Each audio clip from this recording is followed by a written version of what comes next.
Welcome, everybody, to another episode of Scoliosis World. Of course, I'm your host, Dr. Mark Morningstar. Thank you for tuning in this week. This week, actually, we're going to talk about vitamin D. Now, we're getting, we have daylight savings time coming up here in a couple of weeks.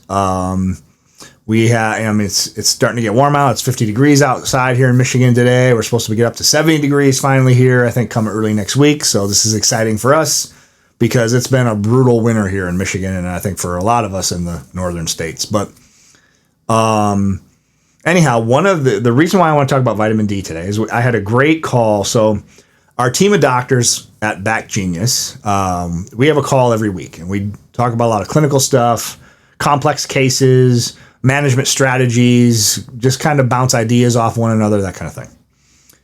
Well, the topic of vitamin D came up in this meeting, and it came up in part due to directly to one of the patient cases that was presented, but also from the idea that a lot of the doctors wanted to kind of get up to date on some of the literature out there on vitamin D and what else does vitamin D contribute to from a health perspective, right? So now, I mean, to be perfectly honest, you could do a 3, 4, 5-part series probably on vitamin D and all of the aspects of health that it impacts. But I'm obviously going to try to keep this germane to scoliosis for the most part. But I want to touch on a couple of the more significant health problems that can arise from problems with vitamin D status. So I have some studies here that kind of outline how vitamin D relates to scoliosis in particular, and what are the mechanisms as to why those things are kind of associated. And then I'll go into a broader context in terms of more significant health issues and vitamin D. So this first study here, the incidence of vitamin D deficiency in adolescent idiopathic scoliosis, a meta-analysis. So again, as you know, you hear me talk about it every week. Meta-analysis, systematic review, most powerful research designs there are. And so whatever conclusions this particular type of a study makes, you can really kind of add that to your arsenal of evidence-based studies from which to draw a lot of conclusions in terms of how to treat your patients, okay? Now, in this particular study, they looked at, of course, a meta-review or analysis is just basically a study of studies in that sense. And they looked at a whole bunch of different studies and basically compiled all the patients from all of those studies. And the rates of vitamin D insufficiency in patients with idiopathic scoliosis was 36%, so a little bit more than 1 out of 3. But in vitamin D deficiency, defined as less than a blood level of 30, that was found in 41% of those patients. The Caucasian race was associated with a lower risk of vitamin D deficiency compared to African American races. Vitamin D deficiency was not related to gender or curve magnitude or curve severity. Now, when you take those combined, you're talking almost 80% of idiopathic scoliosis patients have subnormal levels of vitamin D of blood level of vitamin D. So, I mean, more than 3 out of 4. So the vast majority of our patients that are going to come in here with scoliosis are going to have low vitamin D to some extent. Well, that's quite a majority of patients. That's not 51%, right? That's the vast majority of scoliosis patients have low vitamin D. And I've mentioned in podcasts past about bone density and scoliosis, and those two things being intimately connected. Well, guess what? Vitamin D3 is intimately connected into bone density and maintaining and regulating bone density and bone mineralization in particular. So the fact that those two things would be associated, idiopathic scoliosis, low vitamin D status, sort of obvious, to be quite honest. Another study to follow that up, and that was, by the way, that was in Frontiers in Endocrinology in 2023. So again, newer study. This one also, same thing. This was in BMC Pediatrics 2020. The assessment of serum vitamin D levels in surgical adolescent idiopathic scoliosis patients. Now, a little bit smaller study, 67 patients. The statistical analysis showed significant differences in the vitamin D and alkaline phosphatase, which is another bone turnover marker. Again, like the other study, they found no correlation between the vitamin D level and the severity of the curvature, nor did they find an association between vitamin D levels and the bone density in the hip, whether it be the femoral neck or the femur itself. Surgical neck, femoral neck.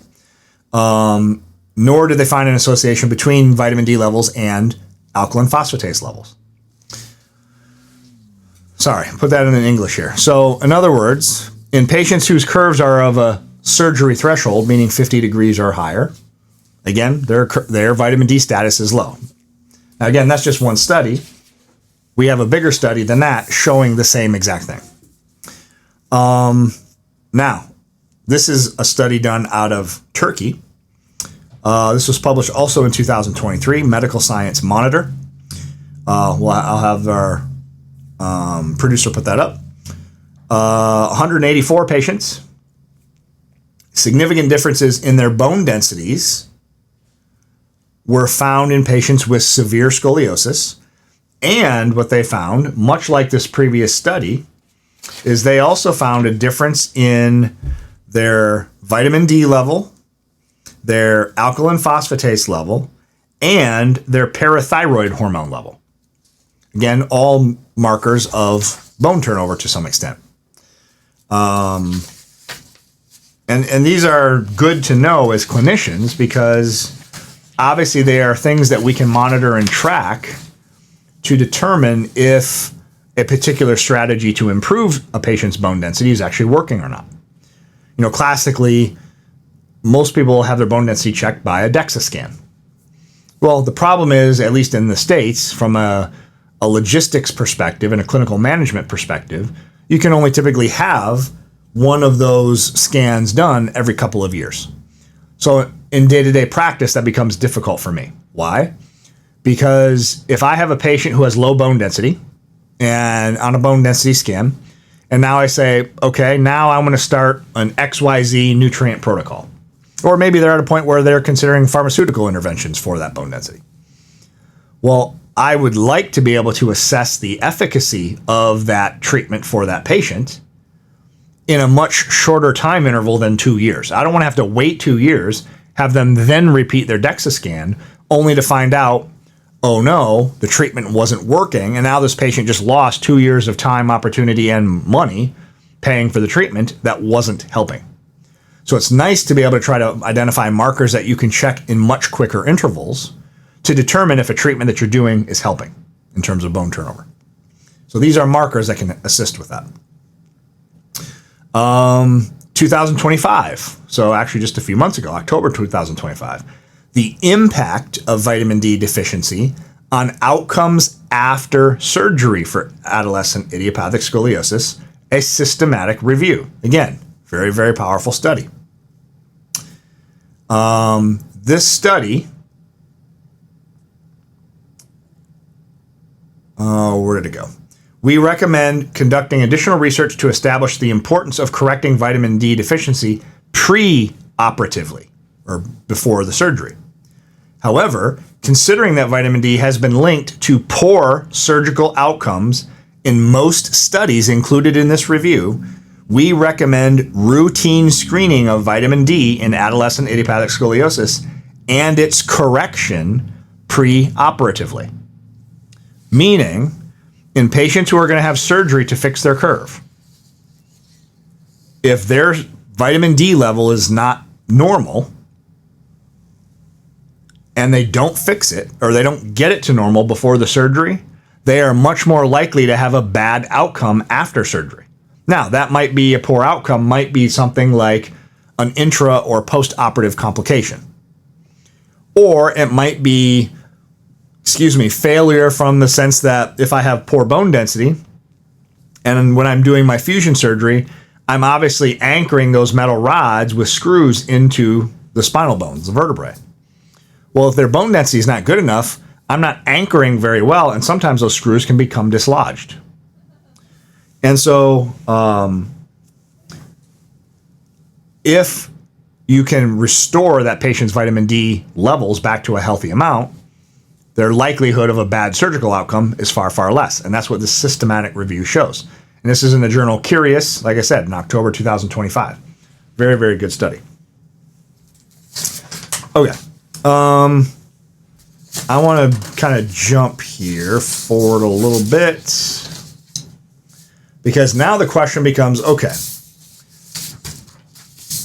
like in that particular case, the question becomes, if the patient is low in vitamin D, fair enough, low in vitamin D. Well, what's low? Low, by standard definition, is considered less than 30. But the reality is a value of, say, 31, or a value in the 30s at all, frankly, is very common for people, for example, here in the state of Michigan. Why? Because, frankly, in the wintertime, we get very, very little sunlight. And for people who live here and know, Michigan is a very gloomy state. I mean, it's much almost like how I picture the few times that I've been to Seattle or Tacoma, Washington are. Very overcast, not a lot of bright sun. In fact, I was reading something several weeks ago that said that in the wintertime here in Michigan, we only average about a little over 1.5 hours of peak sunlight per day in the wintertime. That's terrible, right? And we need vitamin D, or we need sunlight to make vitamin D. So, of course, naturally, the average vitamin D here in Michigan is going to be a lot lower than it is going to be, say, in Florida. So the question becomes, what's normal or what's healthy? This is probably the better way to say it. Because a lot of people understand this as well, and I think this is a good distinction to make, is that when you're looking at a laboratory report, you have to understand what you're reading. Most people, when they have their blood drawn by a lab, and I'll use vitamin D since that's the topic for today, the lab will come back. So, for example, let's even just use a patient who lives here in Michigan. If I draw their vitamin D, send it to Quest, Quest will come back with their lab value. Let's say it's 37. It'll show me that the reference range for vitamin D is 30 to 100. Okay? So if I'm only looking at that reference range, and I have a patient and their patient's value is 37, well, most conventional doctors look at that, oh, okay, well, that's normal. It's 37, it's within the reference range. Here's the problem. You have to understand what the reference range actually is, okay?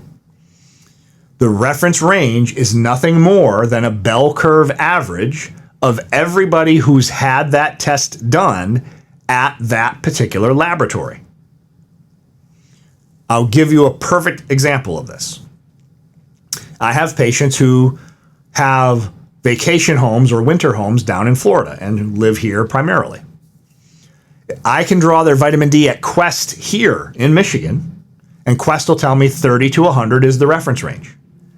I can have that same patient go down to, and let's say it's 37.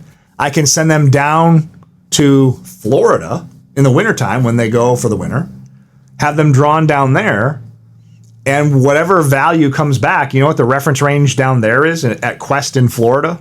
50 to 100. Well, how can normal be different just because of the state you live in, right? Obviously, the reference range is not synonymous with normal or healthy. It's only the average, okay? That's a key perspective on this. Because if that patient is 37, they're here, oh, my vitamin D is normal. Now they go down to Florida, oh, your vitamin D is low. Which is it? Am I low or am I normal? Depends on where I have it drawn.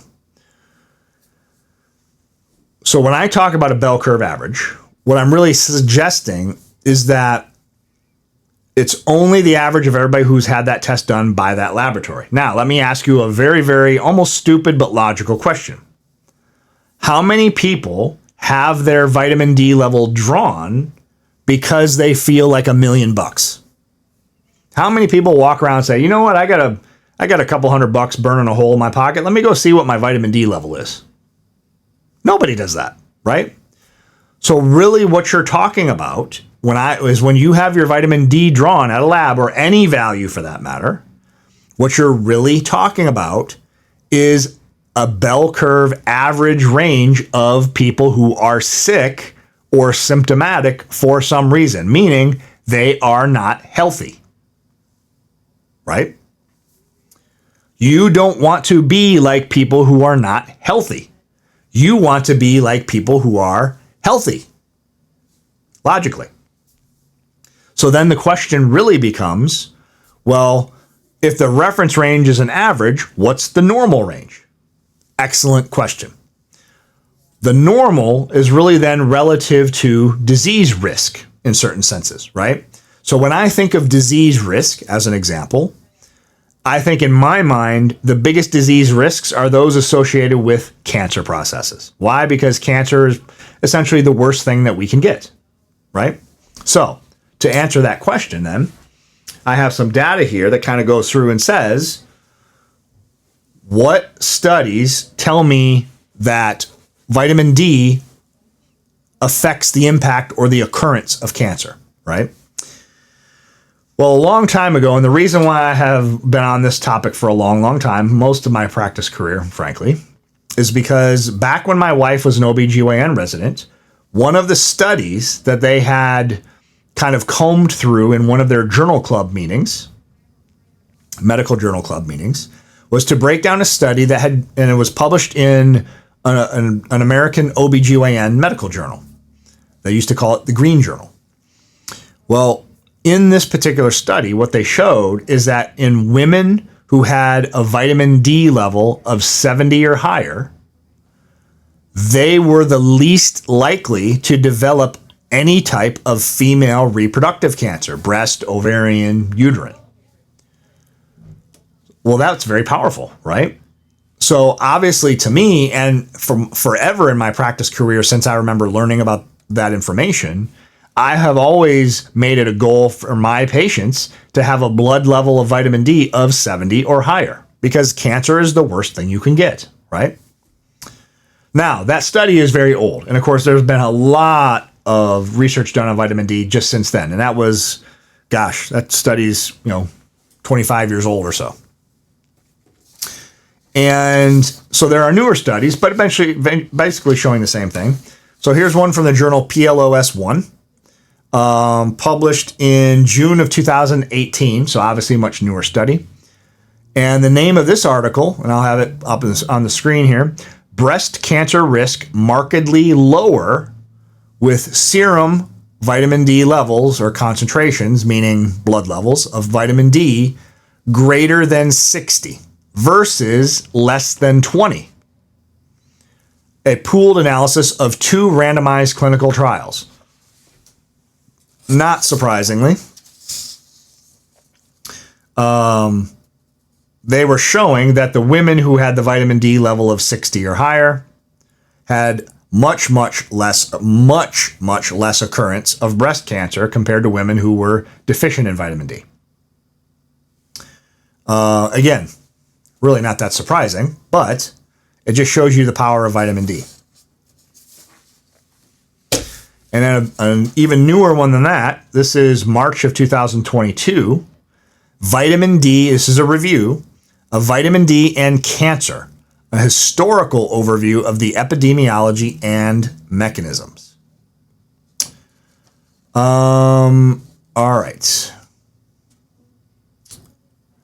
And again, I'm not going to print out this whole study because I want to say it was something like 19 pages long, but it's free to download. You can access any of these studies. They're open access.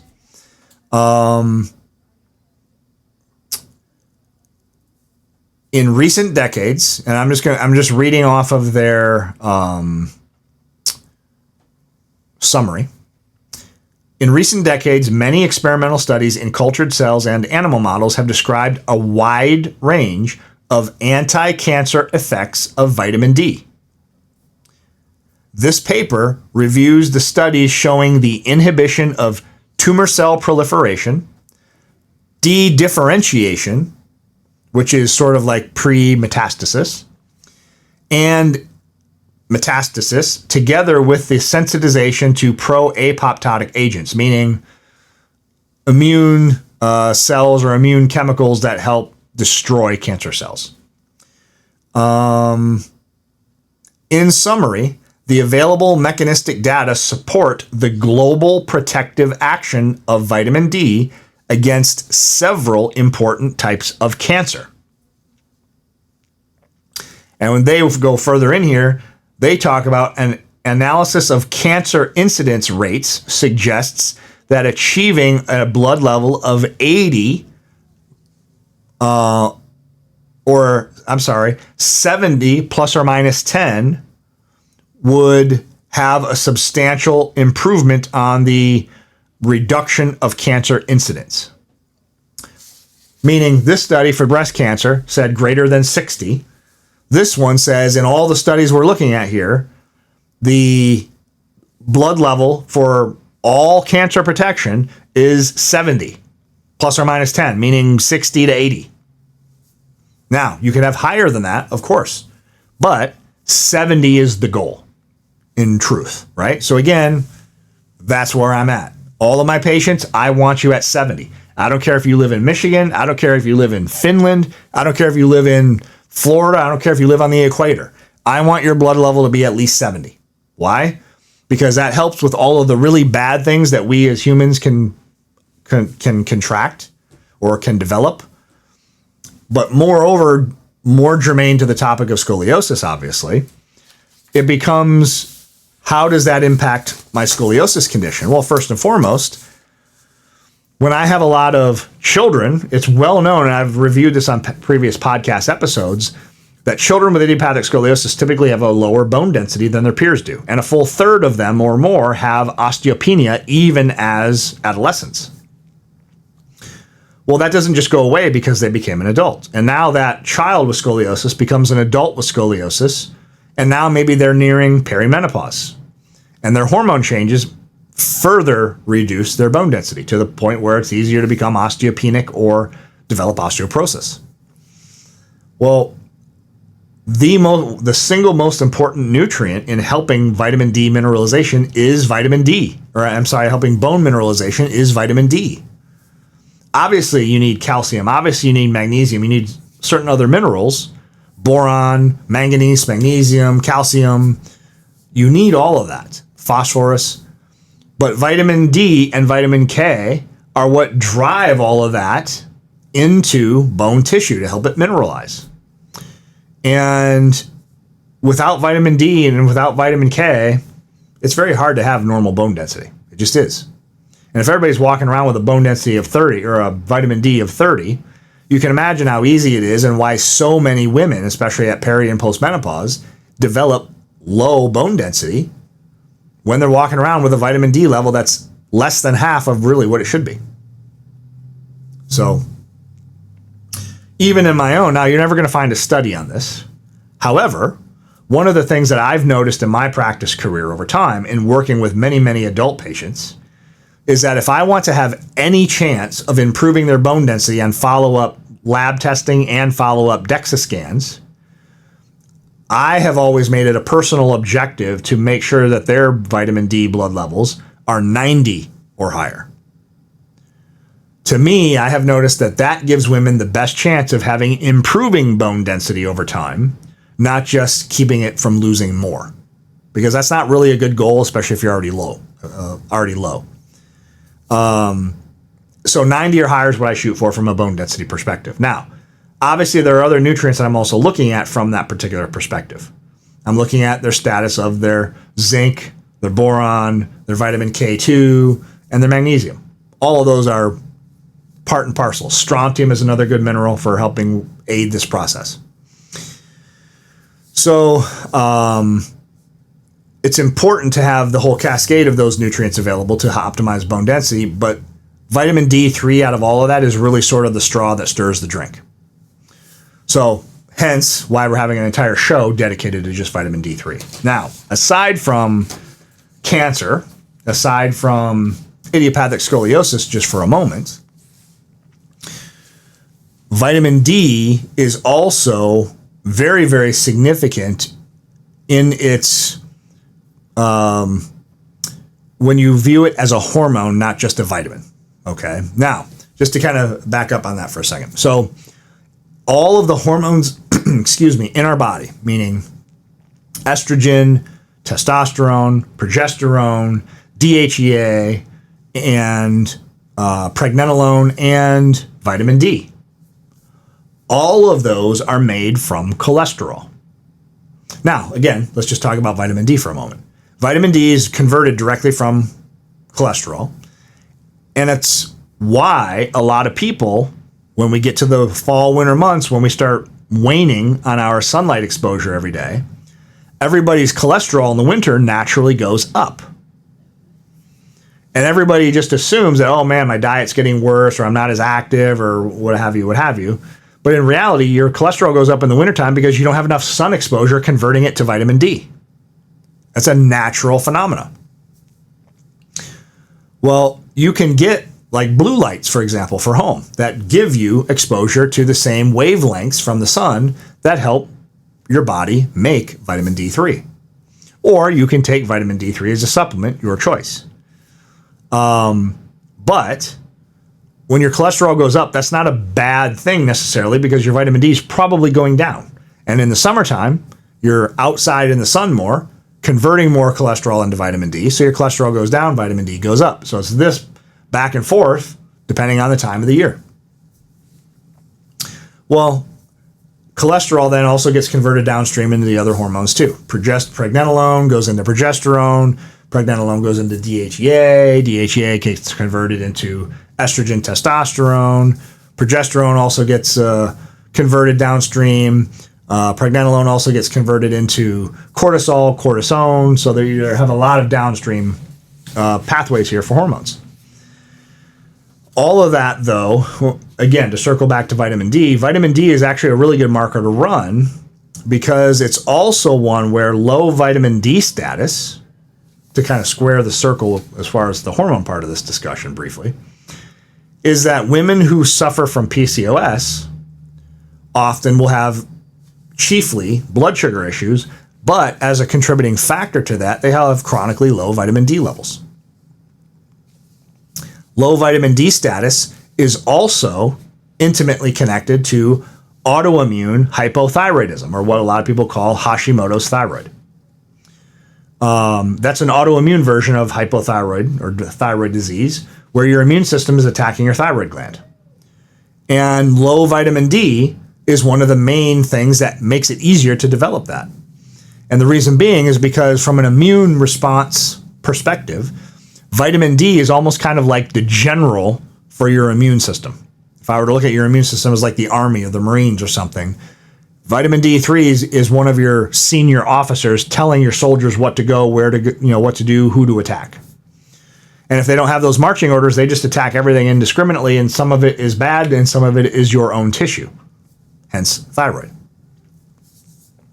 So low vitamin D is not only a contributing factor to autoimmune thyroid, it's a contributing factor to a lot of autoimmune processes, actually. And so having a normal vitamin D status is vitally important for many, many aspects of health. Now, of course, on a Scoliosis World podcast, I'm bringing everything back to scoliosis because that's my wheelhouse. But recognize that there are far worse things in this world health-wise to deal with than scoliosis. But yet, a lot of these things have the same underlying contributing factors, like low vitamin D. Low vitamin D is contributing to scoliosis, contributes to scoliosis progression, makes it easier to have bad problems happen from after scoliosis surgery. So hugely important no matter where you're at on the spectrum of scoliosis treatment. Exercises, bracing, combination therapy, surgery, all of those things, your vitamin D status is going to be one of those things that's very, very important to the outcomes of that particular treatment strategy. I've mentioned this on a number of podcasts as well, but vitamin D was one of the nutrients given to a bunch of kids with mild curves in Romania to show that if they took 2,000 units a day of vitamin D3 as part of a nutrient regimen, along with melatonin and calcium, their curves did not worsen like other kids who had the same curve measurements who just continued to do nothing like we do in the conventional treatment pathway. So, moral of the story for this episode is make sure your vitamin D is 70. Vitamin D, 70. Maybe if it rhymes, maybe we'll all remember it. Make sure your vitamin D is 70. And that's my show. So, if any of you have any questions, any of you have any interest or desire to consult with me directly, you are more than welcome to do so. In fact, most of my patients are patients I see remotely because most of the stuff can be handled remotely. You're welcome to email me at info at nwprc.com. You can also find me through our website, scoliosispractice.com, or you can find me on the Back Genius website at backgenius.com. You can get a hold of me a number of ways. If you like what you find or like what you hear, like what you see in the Scoliosis World podcast, please hit the subscribe button. I think as of last count, we're up over 7,500 subscribers. So thank you. Our subscriber list grows week by week as we get this information out there. So please tell your family and friends about our podcast. I hope each and every one of you gets a little bit of something out of each and every episode that I do every week. And I thank you from the bottom of my heart for tuning in. So for that, I'm out for the week. Remember, vitamin D, 70. See you.